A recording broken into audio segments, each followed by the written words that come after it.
Yeah, I think for our generation, it doesn't.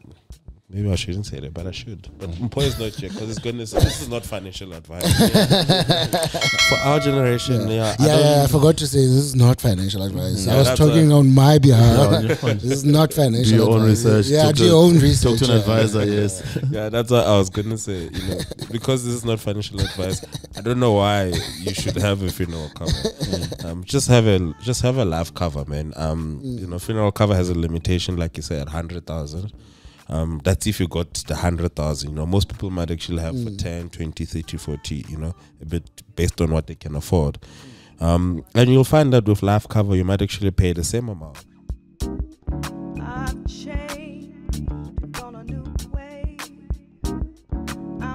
Welcome to another episode of the Business Agenda Podcast, episode 10 for first-time listeners. Thank you for joining us. My name is Cash, aka Uncle Cash. This podcast is available on YouTube, Apple Podcasts, or wherever you stream your audio podcasts. And by way of introduction, I've got my fellow co-hosts, Itumaleng, also known as Miza, and Tabo, also known as Vino_T. For those of you who also listen to the Knowing Agenda podcast, you'll be familiar with the team.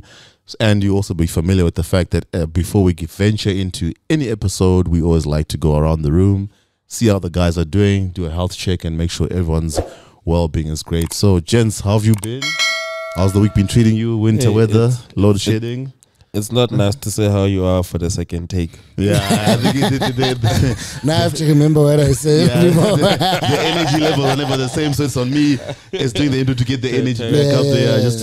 Technology is dealing with us in this cold weather. Yeah, the cold weather, load shedding, and we're obviously working under the kosh.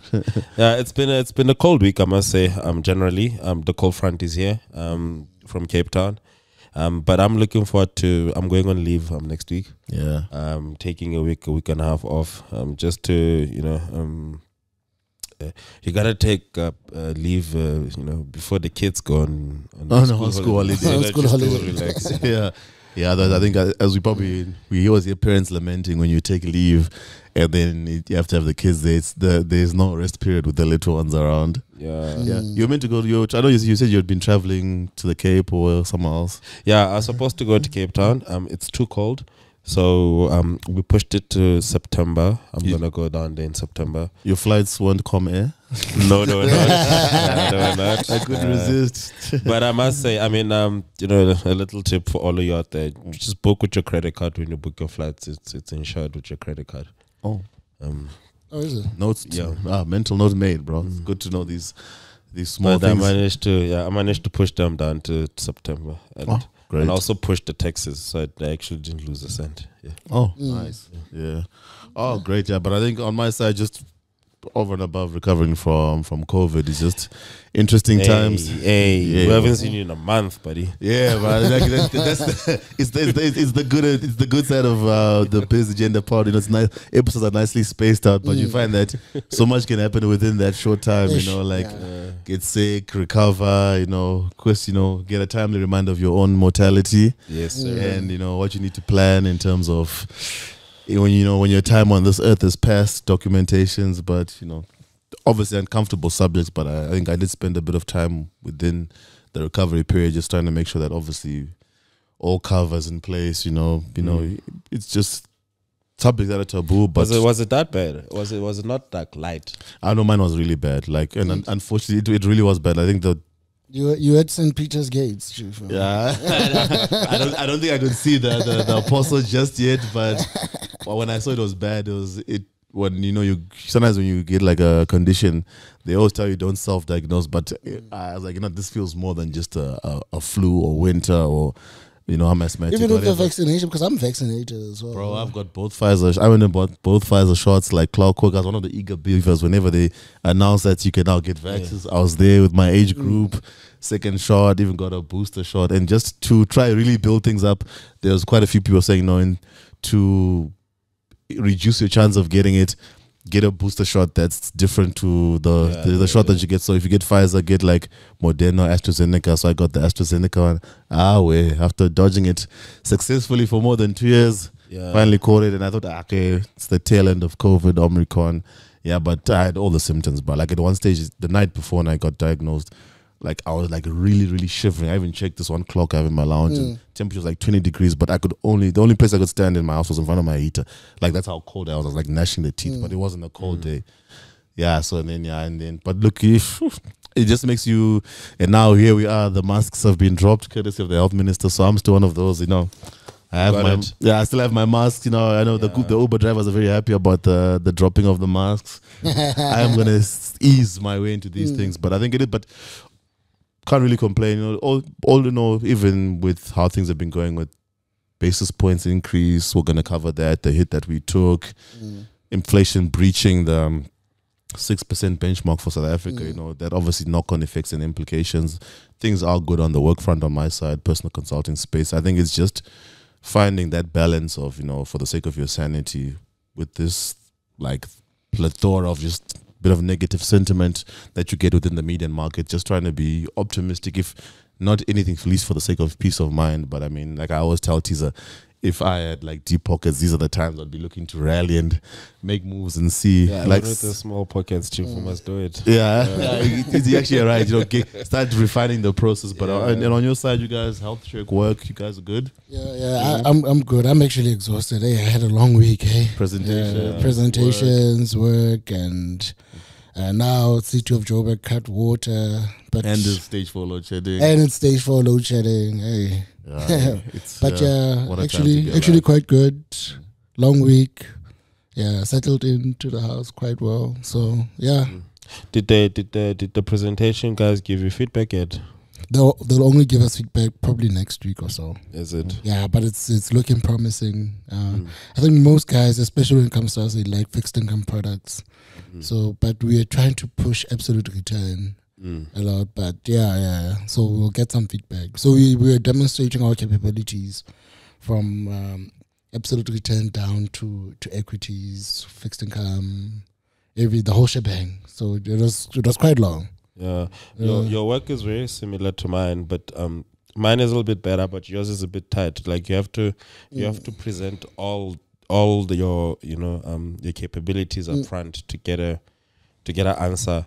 And once you get a yes, to even get an amount that you're gonna get, it's quite it's quite tricky. In my space, we always compete with all 4 banks. You know what I mean? Like up front, at least we have this thing that we call pre-screen. You do the minimum work to get a client a quotation, and then if they accept, then you can proceed with the work. If they don't accept, you don't bother. Yeah, it's really the pre-screening. It's quite important because it saves you from having to do all the heavy lifting, and then, like you said, because you guys are competing amongst yourselves, main 4 banks. If you just get a whiff of it not being worth pursuing, then you just leave it. Yeah, but it's all right. I mean, but I think last week was a bit of a sad week. We lost friend of the show, Tefo Mohapi. We just want to send maybe condolences to his family, his friends, and everybody that knows him. He was struggling with pneumonia, and he had what they call long COVID, unfortunately. So we lost him last week. We just want to maybe send condolences to Nzalo and the team at iAfrikan Media. He had a podcast called the Tefo Mohapi Show. If you wanna maybe listen to it, it's a good show. He was focused on African, entrepreneurship, startups, tech. He was a solid guy, man. It's an unfortunate big loss because Tefo, one thing that I think most people are saying, social media and the condolence messages and just sharing experiences with him is whether you interacted with him once or many times, he made an impression, he left a mark. And for me, what really stood out about Tefo is something that I always decry. He was very intentional about the African continent.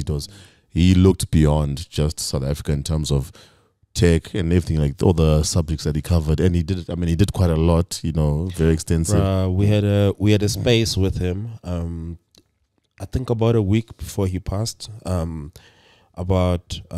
asked the question, it was the African space. I'm not sure if they keep it, if it's there, you might just check it on the Twitter page. But he was asking, why is it that we have private equity firms in South Africa, but they invest more in Nigeria or East Africa than Southern Africa. Then in Southern Africa. You know, and as we're having those conversations, you know, he had people in those spaces, you know, in the East Africa speaking why those things are working, and what's, you know, what's the motivation? Yeah, and it just made you realize, like, sometimes you're so inward looking. Obviously, in South Africa, that's where we are. But you know, there's opportunity out there, and he had this mind to connect all of us together. To you know, yeah, that's for me. That's unfortunate. It's the tragedy of all this, because we always need more people like a Tefo to just. It's really to what you're saying, to connect the dots, because sometimes you don't know what you don't know.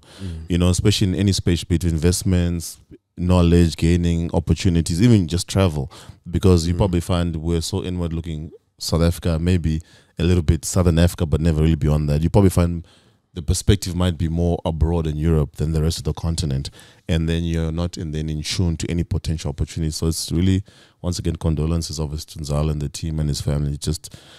I just always like to be just like full of life, really bubbly guy, and I'm always big on people who are just nothing better than being in the presence of someone who's passionate about what they do, and you just feel that passion, and it exudes an exuberance, you know, even if it's not in a subject that you might be impacted in, it builds a curiosity in how someone might speak about what they do, you know. So yeah, I think we lost one of the most intelligent people I've ever met. First interview we did with him, gave us a shot. Yeah, just before COVID, by the way. Just before COVID. We were busy running our restaurant. At the cusp of lockdown. Loss-making restaurant. There's no idea. It was a good learning experience in the entrepreneurship story. And what I liked about Tefo, as smart as he is, he had the thing to listen. Correct. Because all he did was just to consume knowledge. He listened. Dog, he read a book a week. Bro, that's mind blowing. Last year he spent about 4 months in ICU. It was that bad. It was that bad. Yeah. You know, it was long COVID in truest form.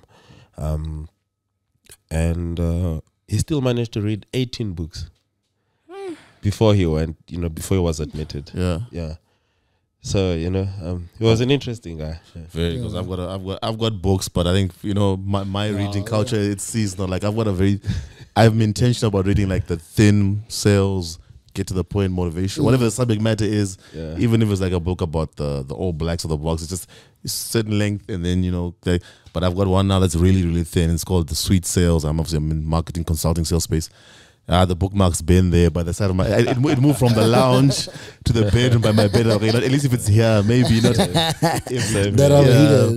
But I think it's look. I think we through different schedules and how we do it. It's always just good if at least you have the desire to want to learn. I've learned not to be too hard and fast on just being rigid because I said I'm gonna read a book, I'm gonna do it this way. You know, as and when you can, because it's similar to. As an extension, some of the things we share on obviously this platform and how you do your investments, your portfolio, that just to be open, to be agile. So, you know, it doesn't have to be the rigid approach, even with consuming knowledge, because I learned recently, I had a voice coaching session this weekend. Even I made the joke to my coach that, look, I'll feel really psyched every time after every session.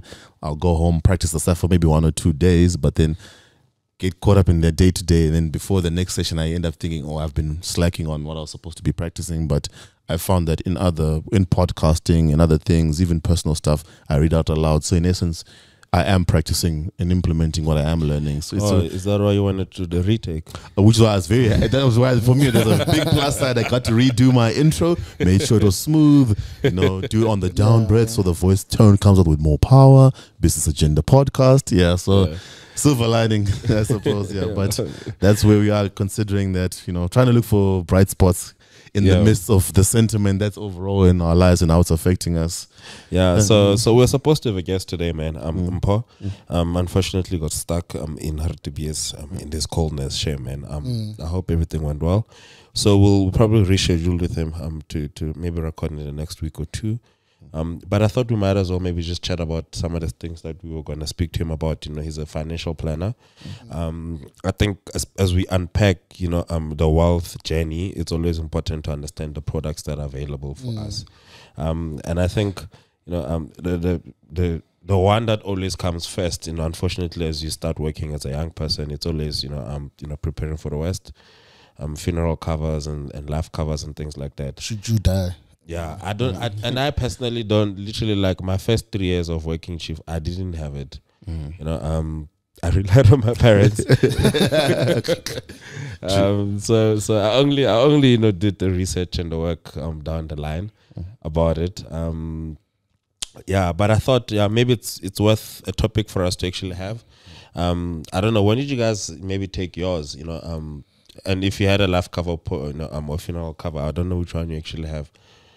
No, but when did you start? Like anyway, I think I started with a funeral cover, but I was more into you know, like savings, your linked investments, and your making sure that I have proper cover in terms of medical aid. To be honest, like life cover only started, I did it now and after I bought a house. Because I realized, like, if I die, I don't want my wife to. Just want to pay off the house. Yeah. So for me, I think as a young person, it's important to have a life cover, and then, like we said earlier, funeral covers should be more for external or extended family members. You know, because with funeral covers there's a cap, right? You can only do 100,000 rand, and then you can't do 100 company XYZ. It's not allowed. If you breach that, you do a life cover, get proper cover, and then and like you said earlier, that life covers actually have those death benefits where it will help you. It will act like a funeral cover. In your absence. I think for our generation, it doesn't. Maybe I shouldn't say that, but I should. But Mpo is not here because this is not financial advice.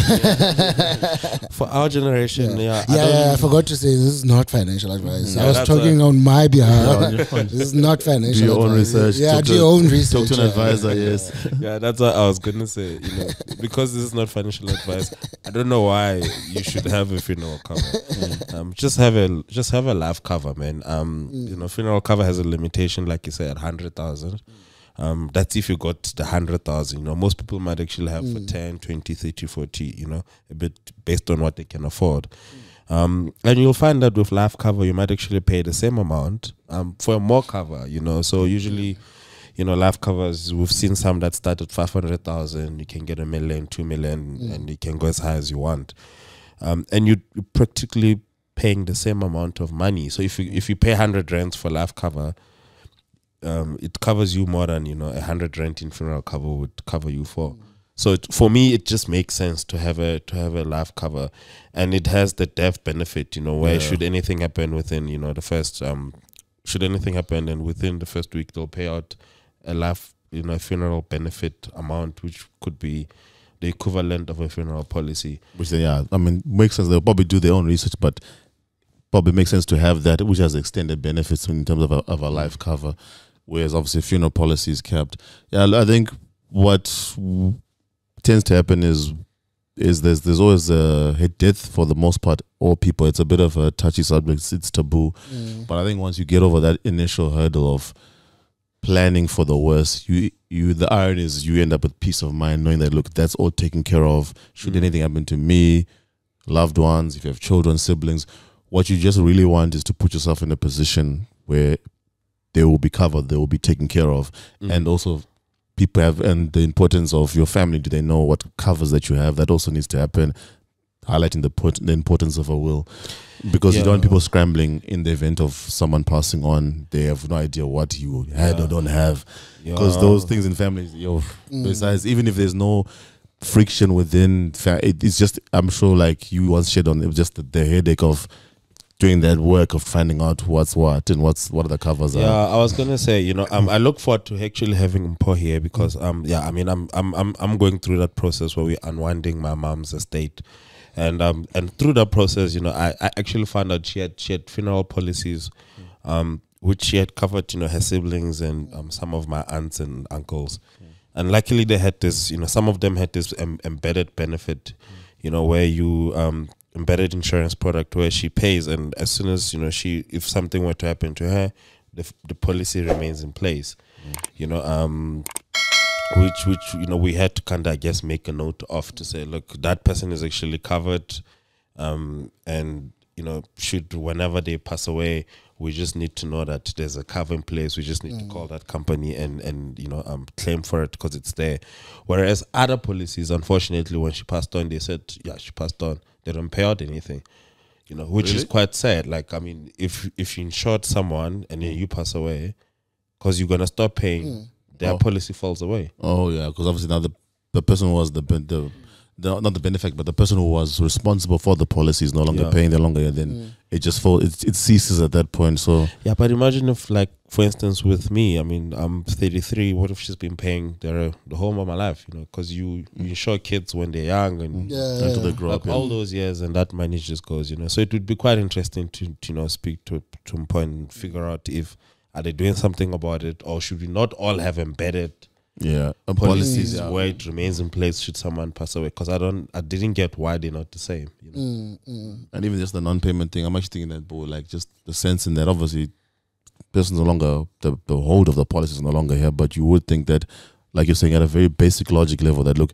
there has been payments for running more than decades, that at least just reimburse if you don't pay out. Yeah, if you don't pay out, reimburse, or at least if you're not going to reimburse, then even if there's no embedded bit, there should be, what would be great would be a benefit to say, look, it might not cover siblings, but they might be, the cover continues maybe for a set period of time, whether it be a year or two or something, as opposed to just it falls away, those funds, then there's no recourse. There might be, but it would be great to have him on the show and then just give us more info on that, because ultimately it's just to have those things in place, because we're all mortal beings, and at some point it's gonna come through. But I think just from hearing you, Maza, even me and myself share earlier, we just kind of, you wiggle your way into this thing where it's like, uncomfortable. It's uncomfortable because first, I think sometimes you work, and one thing I think we can all attest to is the fact that whatever money you earn will never be enough, but you need to make the provision for having cover, health benefits. And it's different if you absolutely can't, and the government is trying, let's say in the health situation, they're trying to do the national health form of insurance. But I think with anything that to do with your livelihood, as it extends beyond just how you live, you'd want to make sure that those things are catered for, as much as these are taboo subjects. Yeah, and maybe I just want to maybe to explain to people why we think you should have a life cover, the benefits that are there at face value. So like Maza said, if you have a life cover of, let's say, 2 million rand, should anything happen to you, they'll pay out the 2 million rand. And then at least the people that you leave behind, they can settle debts if it's there. If you have a house, they can settle the house. If you have a car that you owed, they can settle it. Otherwise, the banks would typically take those assets back because you still owe them. So I suppose that's where there's that benefit. And then if you had pension as well, then your pension just goes to your family. It doesn't have to pay for any debt. So that's the true benefit of it, that the money can be used to, I don't want to say replace, but at least it can mitigate. It's a form of protection over and above the cover, because especially if you're a breadwinner. And another thing that when on those life covers, another thing is that a will, you're never too young to have a will. Hey, I mean, that's a very powerful document.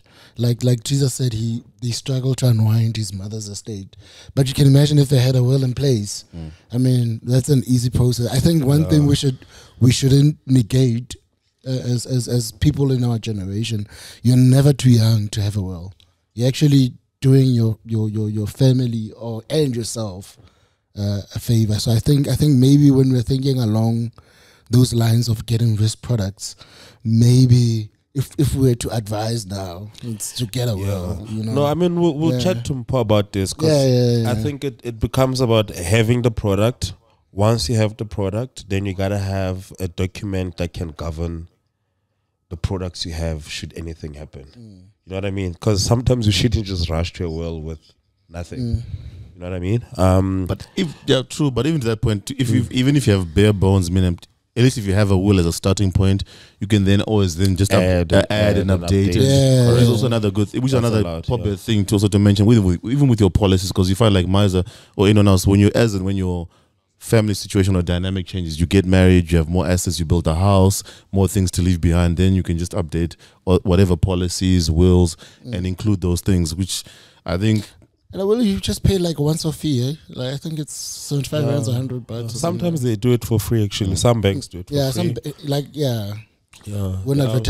won't advertise anyone, but like some banks do it for free. And I also wanted to maybe share something on the life cover, which is a product that they've added in the last few years. It's quite interesting. Should nothing happen to you when you get to 65 or 60 years old, they'll actually pay your about premiums, 50% of it or a portion of it back to you.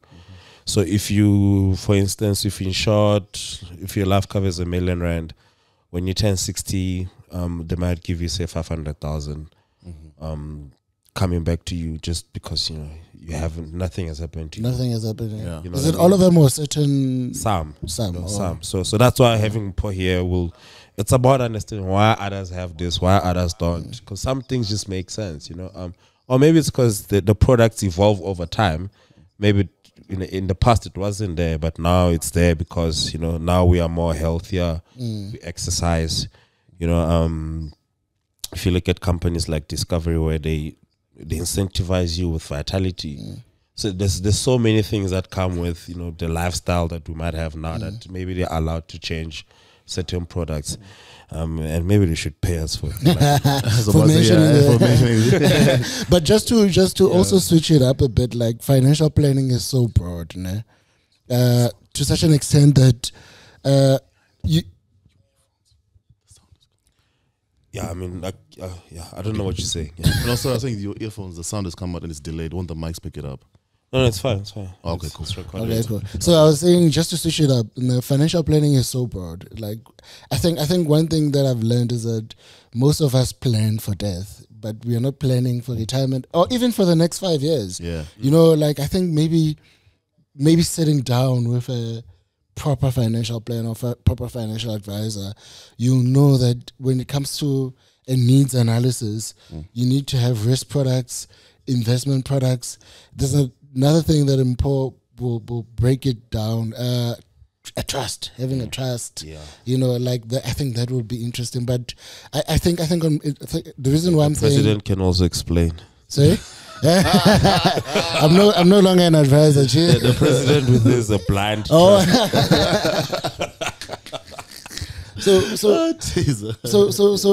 yeah, that's what I'm saying. Like, I mean, creating. I was big on that when in the previous company that I used to work for. I used to make sure that my clients also planned for liquidity. Like, if you're gonna do long-term planning, you should also have short to medium-term goals. Okay. Like in the case that we discussed earlier, where a grandmother wanted to. All she knew was like an education policy, but that's an endowment and it's locked and it really doesn't. The fees are ridiculous. You don't have access to funds. I can't even access to funds. And for 5 years having an endowment, it didn't make sense to me. So I was like, this grandma, dude, let's do linked investments, and it actually helped her. It helped her grandkid, and the kid managed to go to varsity. Yeah, I think what's great with what you're advising is it's like in what you did in your case, which was pretty good for her, is the fact that you didn't just take like a standard approach to the advice you gave her. You looked at her life situation and said for the next 5 years to have an option where it's just locked in, it doesn't make any sense.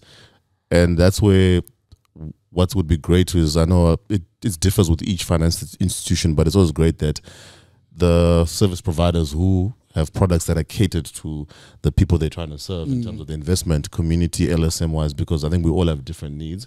But I like Miles always said, a good starting point is to just plan also for retirement, to have options and vehicles in place outside of the inevitable, you're going to pass away and what happens to beneficiaries when you are not there. It's also a different way to plan, because even as you were talking, you find in some of these conversations, people don't even really think in terms of short and medium term kind of investments. It's more, I'm planning for my retirement or I'm planning for when I pass on, and then what happens to me post passing. The two, but there is the interim where you find that if you're planning for your retirement, you're planning for your death, your short to medium term goals, you can also take care of them by having a what do you call it, an RA, retirement annuity, which has tax benefits.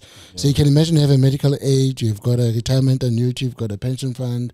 I mean, you're planning long term, but you're creating liquidity as well. You know, because you're getting those tax. What do you call them? Tax deductions. Tax deductions. Yeah. I mean, we'll. I think Kumpo is the perfect person to kind of paint that picture. With but I wanted to ask you, man. So on the which I thought it was quite interesting on the grandmother that you helped the product. If I remember correctly, you had said even if they didn't actually raise the full varsity funds, they raised enough to at least pay for first year and for the kid to at least get accommodation, inside. registration. So sometimes it's almost like, of course, we understand that you won't be able to save for a full education fund, but at least saving that 500 a month, it helped after 5-6 years when the child was ready to go into that journey, to at least put him in, and maybe inside maybe they can find NASFAS or something like that, you know what I mean, to at least then pick up for the years going forward. Because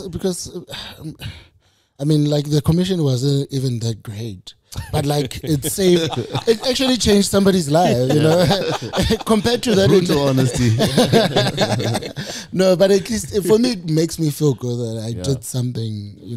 I know with the endowment, with that education policy, I was gonna get more commission, but I'm like, it's not worth it. Dude. Yeah, so I was very intentional with what I wanted to do. I wanted to change. I wanted to have an impact in people's lives, and I think for me, that's where it started. Which is a good thing. I think your approach was probably more solution driven specifically to the person, as opposed to focusing on how much commu you'd get. I mean, like now, like even still, as rightfully saying, it is good that even if it didn't cover the full duration of the education, I think it's the difference.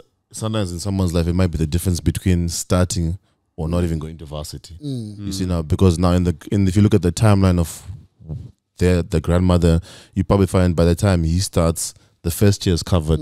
She's been earning other incomes that will then they're in him starting the first year, and they get a hang of what the expenditures are, what he needs. So second year, he didn't applies probably for a bursary, or if they still have to be self-funded, they can, within that first year, they can put aside or accumulate funds. It's basically a huge buffer, a bridging gap, as opposed to if I don't get a bursary, then in a lot of cases of other students, then I can't even go to university because there is then no plan B. So. Yeah. Also, what was nice about it was, could they actually withdraw anytime? Yeah, you're allowed, I think, 2 free withdrawals, and then after that you get penalties. But like, at least you're allowed to withdraw. With an endowment, you're not allowed to. Yeah, but it's locked in. Yeah. I guess what I'm saying is what's also good about it is that with the penalties and all of that, it deters you from actually drawing down. Because like typically one could have just saved in like a 32-day notice account and then you use the money because you just put a notice and then you get the money. So they're allowed to be withdrawals good, but also limited withdrawals because you put a target, you put an end goal, and at least help you to say, because sometimes you're gonna have that one per month and you wanna withdraw. And once you've drawn from savings, it's so difficult to put it back. That's so true. And the nice thing about those kind of products, you get to choose your funds, because I was highly invested in asset managers there. So I chose, for that lady, I chose the most performing, the aggressive stuff. Aggressive thing that's gonna give her high yielding. That's the nice thing about products like linked investments. You get to choose your risk profile, and then from your risk profile, you get to choose the fund that you want. The performance for the performance that you want. So you can't leave that to the advisor. If you want to leave that to the advisor, you can. And then if you did your own research, and if you like certain companies or certain asset managers, you just select it there.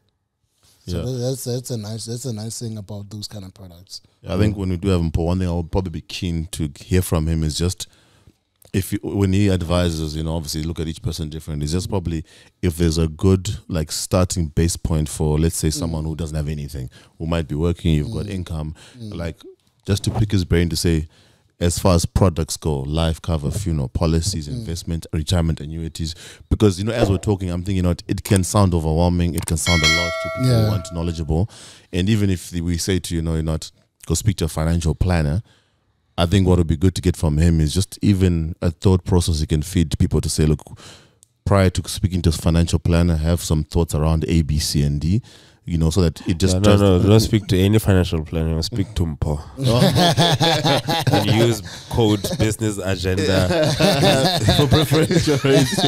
Yeah, so when you speak are you influencing, Chief? Yeah, we're gonna figure it out. Yeah, but I think that because I think what I want is just to remove that anxiety or hesitations that some people might have, because it sounds like a lot, and then sometimes what also tends to happen with people is people might think it's either too early, I don't earn enough, or this is beyond me. But never think like that. Like Maza rightfully said, you know, even if you have little, you can still have a will that whatever you have is going to be distributed this way.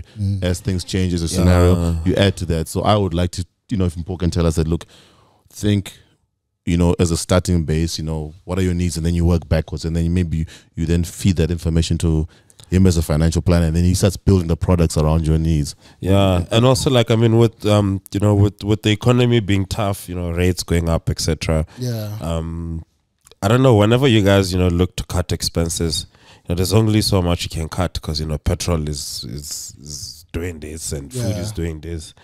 I wonder, do you guys ever like recoat on your household insurance, car insurance?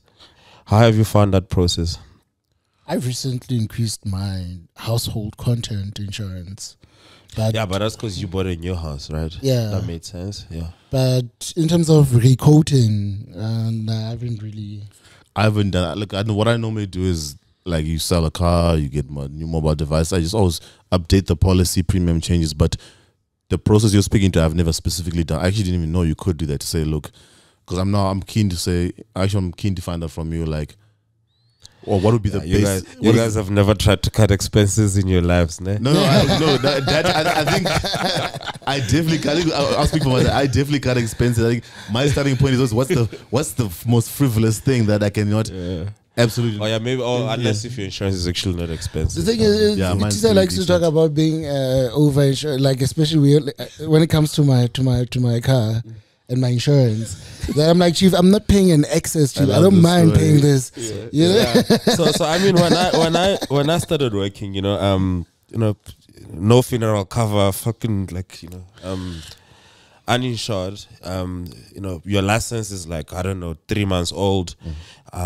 Your first car, you know, I remember at the time I was driving Ford Focus. You know, they quoted me 2,000 rand. You know, my installment for the car was 2,700. I'm like 4,700. This is a lot of money. Because of insurance. Yeah, you know, so like I think 6 months down the line it was down to 1.1. And then I drove that car for about 3-4 years, and then by the time I actually sold it, I think I was paying 700. But it started at 2,000. Yeah, yeah, because your license was new. Yeah, risk profile. Yeah, but my point is you can recode. Yeah, you know you can. You can. You. So the plan, the reason I recode and what I usually say to them is, you know, but does it affect your cover? I'm not. No, like they keep the cover the same. They just reduce the premium. You know, I always tell them, like, I keep repaying the car, because remember the main thing for insurance is, if something were to happen to this car, they need to pay the bank. Maybe I should find out, because my car's paid off. Pay the bank. Exactly. So like, if I'm meeting the obligation, because as you were talking, I was really keen to hear what your basis is for to renegotiate. Yeah. But in essence, it's the same process you take if you decide I'm gonna move my policy to another service provider, they will renegotiate with you and keep the cover the same. Because I think, to your joke about you guys have never really cut expenses, I think the perspective is... It sounds like a tedious thing to do as well. But look, for me, any saving is worth it, because any saving I get off anything, I was multiplied by 12, and I was like, could I use this money in December? but my thing is, my thing was with the insurance is, I think the reason why when you're cutting expenses, insurance is the last one, is probably, I think speaking for myself, is the assumed thing of, I don't want to reduce my cover. You must always be adequately covered. You know, even with life cover, like they can reduce amounts for you. There's so many things you can negotiate with this guy. Now I'm gonna call those guys and ask them, because my car's paid off. So that's what I was saying. So you don't pay excess, but I think you pay a lot. So what you do is you requote for same cover.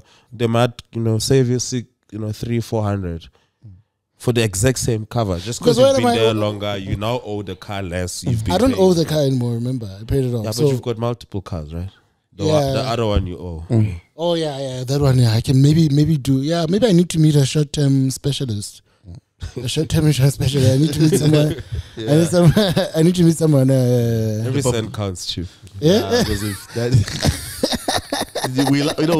we laugh, but that's actually true because someone once gave me advice and said, I think we just talked about savings at the time, 32-day accounts, and this person said, look, in December, if I come to you and give you 1,200 rand, would you not be able? Like, of course, like, yeah, so put away $100 every month until December. He was just trying. He wasn't speaking specific to savings, but just that everything counts. Because like now in the scenario you mentioned, if Miser speaks to the policy, these service providers, if they're saving $400, that's 5,000 that is going to save per year, per annum, just from renegotiating probably just this car insurance.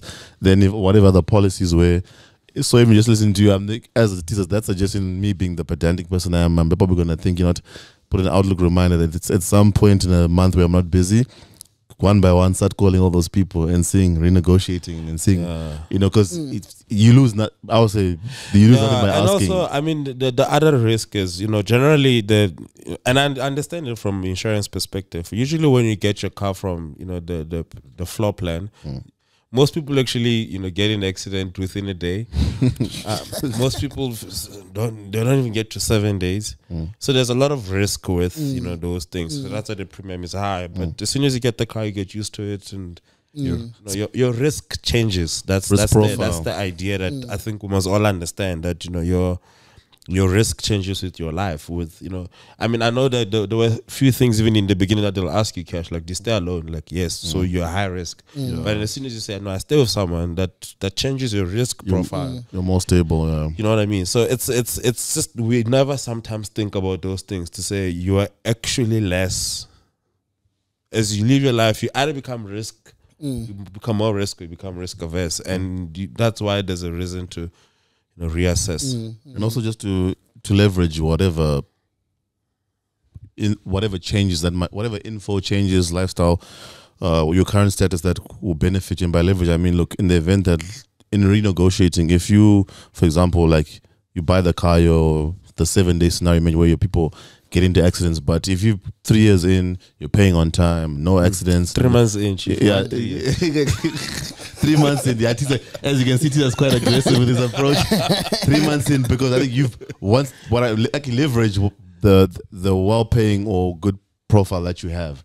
Because at any given point, if you can prove that whether you stay with someone, you've been paying on time, never missed a payment, no claim, nothing, that then works in your favor when you're having these conversations with your service providers, because ultimately you're just trying to prove to them, say, listen, I am less of a risk to you, so thusly my premium should be relooked. Because ultimately that's it. For them, it just comes down to your risk profile. So leverage anything you can to say, look, I've been paying for so long, never missed a payment, nothing. Use that in your favor, especially now that you know that you can actually renegotiate.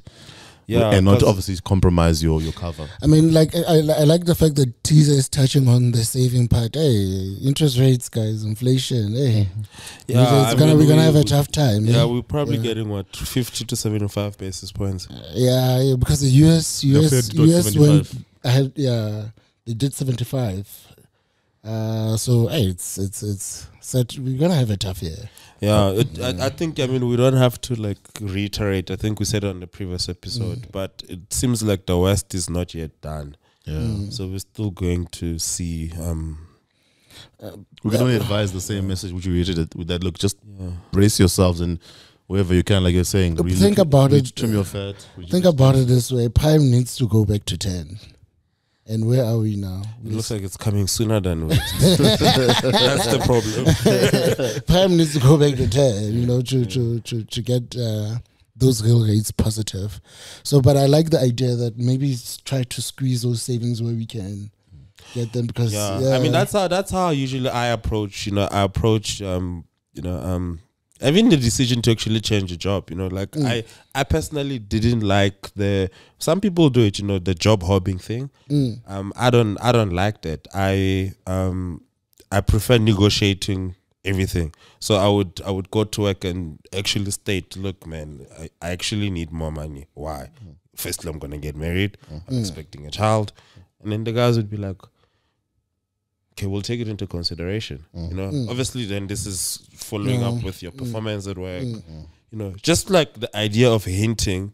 And then sometimes they don't give you, sometimes they'll give you. And then if they don't give you, then I got to go to my expenses. Okay, what are we doing here? You know what I mean? And then on the expenses, then you look at, you know, do you go less out? Do you cook more often? Do you buy in bulk? You know, there's all those things that you got to find a balance with. But for me, whenever you go through this difficult time, you either increase income or you cut expenses, and it's about finding a nice balance between the two. Yeah, that's actually some dope advice as well. Yeah, and I think with that advice, you probably find the ideal was always to increase income, but more times than most, that's always like there's not much wiggle room in that space, because it means you either start side hustles or you like especially in the event where if the employer then comes back and says this time it's a no from your request, then you look at other options in terms of, do I increase my what other options are there to increase my income, or it's just now cut on the expenses, you know, reduce the frills, because and ultimately, even though we're talking at a personal level,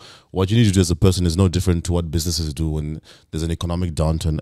I really respect how the big corporates, they are intentional and they move quickly, and sometimes I think we're emotional as people in how we do things, but like if you look at the big corporates, when it comes to headcount, they have continuous wave. They really do forecast and say that, look, as things are gonna go, they will ruthlessly they'll retrench and they'll cut salaries. They'll cut salaries. They retrain only critical stuff. To commissioned only. Commission only, even working conditions, work benefits, and you know, for us, because as people at a personal level, we're more emotional, but you find that through the course of time, that's how some of these entities have been around forever, and that's how they stay profitable, because it's the difficult decisions that they've built systems in place where they can move quickly. They're agile, basically. They know how to move.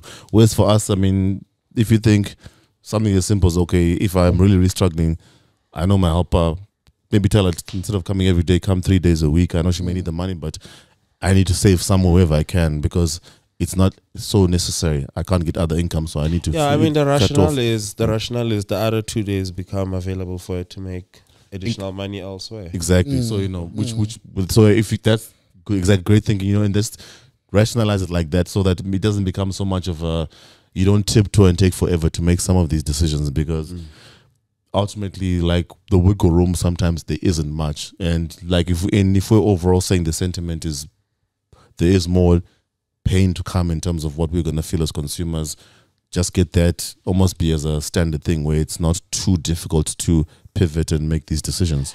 Yeah, I mean, I suppose what we're trying to say, you know, in a long format is maybe, you know, don't always decline those calls when they spam you. You know, some of them mean well. Yeah, some of them. Or maybe you actually do need their help, because maybe, you know, some people, they don't take life cover because they actually don't know what is life cover. They've just never done their work too. You know, I got a did review call this week and I was like, I'm good. Yeah, you know, but yeah. Ooh, I must also tell you, so yeah, part of the reason I actually got life cover as well early on, I used to hate, there was this product, it's an insurance product on credit.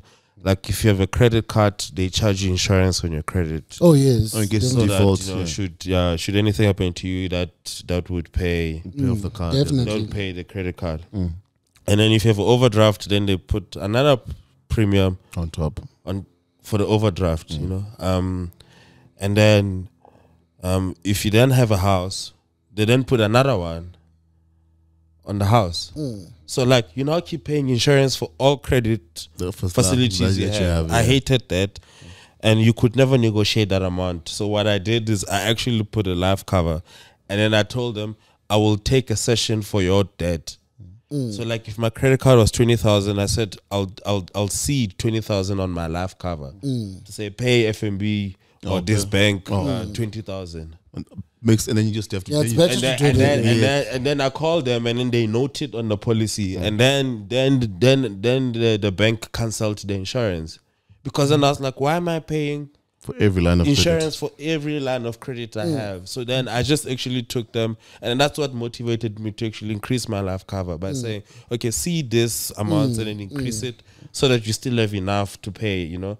And then at least from a because I hated that thing. You know, That's when that's you what you should actually do. Actually, Yeah. if you have that's what you need to do. Actually. Question: is there, from your experience with the life cover, because you really piqued my interest, is there a limitation to what you can say should be covered within the life policy? Because I think that's pretty great that you told them that, look, cover in the event that anything happens, they will then cover the bank. Then you can cancel the insurance. So you're just giving. I think it's An instruction, yeah. Yeah, It's an the instruction seeding. seed, yeah. And- So you'll sit on an amount, the total amount. So the credit card was 20,000. The bank will say, "Are we covered for 20?" It's a yes. But from a life cover, if the balance was 10, they wouldn't give them 20. They'll give them 10. The 10. Okay. Based on the balance. Oh, you know, great. but in terms of the limit for FNB to cancel for the bank, I keep saying this. Yeah. For the bank to cancel. We'll bleep that out. Yeah. To cancel the other product. The insurance there for every line of Because, credit. and maybe in practicality, you know, my life cover, let's say I'm paying 100 rands for life cover of 500,000, and then I have a credit card of 20,000, and then let's say I also have a personal loan of 50,000. So they will charge me. You'll find credit card will charge me about 60 rands for insurance on the credit card, and then the personal loan they will charge me maybe 120. So combining them, it's actually 170 of insurance, which as soon as I pay off the debt, that money is gone. I don't even get it back. Yeah, you don't. Whereas if I actually say on my life cover, seed this money, and then I pay my life cover for 100 rands, and it covers me for 500,000. Why pay this other? You know what I'm such saying? a great idea. It achieves other benefits for my family, long-term planning, etc. But then it also sorts out this, you know, short, these financial institutions. You know, like that's a bit of a scam if you ask me. But you know, this is not financial advice. It's a discussion for another day. Yeah, but and also what I really like about it ultimately, because it frees up funds that you then pay to your life policy, it's your life cover, as opposed to every time you get some form of credit, they keep charging you insurance. Insurance, because yes. if something happens to you, they want to be covered. That you don't default. No, don't worry, guys. I have cover. I'll give you a piece. Here's a small piece for you. Here's a small piece for you. You know, and the reason Maz actually took life cover for his for the house, if he didn't take life cover, he was gonna have to take insurance and pay the exact same amount of money. Imagine paying something like that, and then you're paying your bond for 20 years. And after 20 years, you now no longer owe the bank. And you've been paying, let's say, 300 for 20 years. And then they say, thanks, I guess you never defaulted. What about my money that I paid for you? No, they're not gonna, it's insurance. It's gone, because they're not gonna, of course, that's what I'm saying. They're not going to give it back. Perfect. So no after a period of 20 years, that's it. Nothing. Yeah. Thanks for not defaulting. That's all. That's why then life cover for me makes sense, because once the house is done, you now live your life forward, and now you have life cover, you know. And then should nothing happen, you get to 60, then they say, oh, here's 50% back. Which is you know what I mean? And now if my life cover is $1 million, now I have a paid up house. I'm 50 years old, I have a paid up house. You're tired. I get to 60, I get $1 million back. And then I get my pension, you know. Like happy days, yeah. It's not only that. It's not only that. Like Jesus on fire. You'll see when Mpo comes what you can do with your life cover. There's income protector plans, dead disease. Yeah. Your 40-year-olds, your hip, whatever. Our prostate. Actually, you're right. Yeah, maybe I'm actually talking from a financial savings perspective. Yeah, there's a lot you can do. Benefits in a life when you cover. actually claim, when you you know, like Tefo, for instance, you know, he was there for 4 months, gents, in ICU. Yeah, you know, I've got a friend who caught something. He caught COVID, and to the point where you get a payout, dread disease. Yeah. No, yeah, but I'm saying like the length of time that imagine the bill of being in ICU for 4 months. Do you remember Dr. Cindy? Yeah. You remember when Dr. Cindy, when we had to raise money, and you know there was a campaign because you know the insurance had paid up to this much.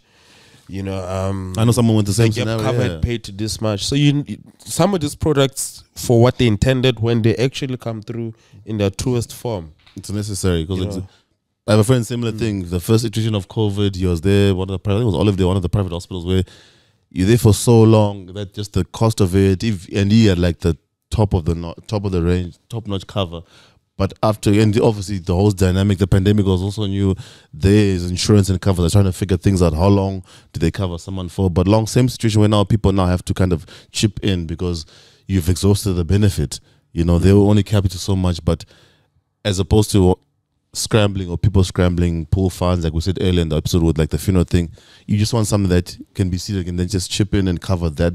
Like, dare I say, like seem to just bridge the gap with that and make it makes the difference because and a lot of this is just having known and having put the measures in place.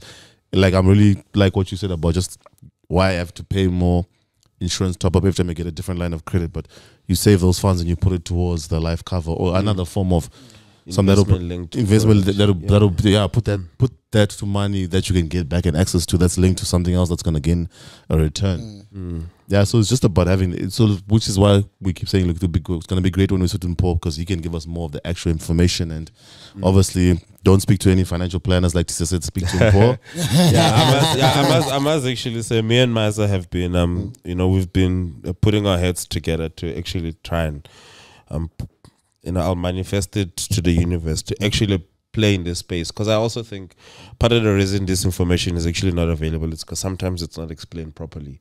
People are under pressure, they're chasing commission, etc. There's actually a need for adequate advice to be provided to people, and we're thinking of actually doing something there too. It just makes sense, you know what I mean? That's exactly what you just said right now. It's not explained properly. So if we take our time and we know we're not rushing commission, we're doing it because no targets, we don't have any targets. We just want to provide proper information and So this is it's a bit of a short episode. I actually thought we were going to go for 45 minutes. It looks like we did just under an hour. I suppose we'll reschedule with Mpo. Let's have a chat with him when he gets here. Shout out to everybody that's listening to us, reviewing, liking, etc. Thank you so much. We appreciate it. Recommend to your friends. I think the last time we were so happy we got to 13th spot under Apple Podcast business. So it would be nice to actually get into top 10. So you're sharing your likes, your subscribe, they do matter. Thanks guys. Don't focus so much on the viewership, but just definitely share the podcast, the platform. We do appreciate it. We do. YouTube and every DSP. It's for us. It's a feather in our cap. So we appreciate that to the listeners. Do keep sharing. And we really do appreciate it. And on my side, man, R.I.P. to Tefo, man. Yeah, condolences. R.I.P. to Tefo. I'm no longer gonna. He used to take me every time Man City concedes, and they score again, and then he walks back. I'm like, yep. Well, he was a Chelsea fan, right? He's a Barcelona fan, and he's a Barcelona fan. Yes, he used to laugh at me when Madrid beat us. I remember. Yes. My connection of him is that it's because we're both Sutu, me and him. So we used to share a lot of Sutu commonalities. Man, may you rest in peace, bro. But Jens, it's always a pleasure to catch up. Just at least with when we do have him on. I think we've kind of, for the listeners, we've kind of paved the way in terms of what information is going to be valuable for you guys to look forward to, and just as always, it's the emphasis is to just get information out there, because a lot of this is what makes the difference in your personal planning for your retirement life after you pass on, and even just for your loved ones. That's what we are intentional about on this platform. So looking forward to that conversation and other upcoming episodes we have planned for you. So as always, watch this space. Nothing further. Boom. Cheers. Peace.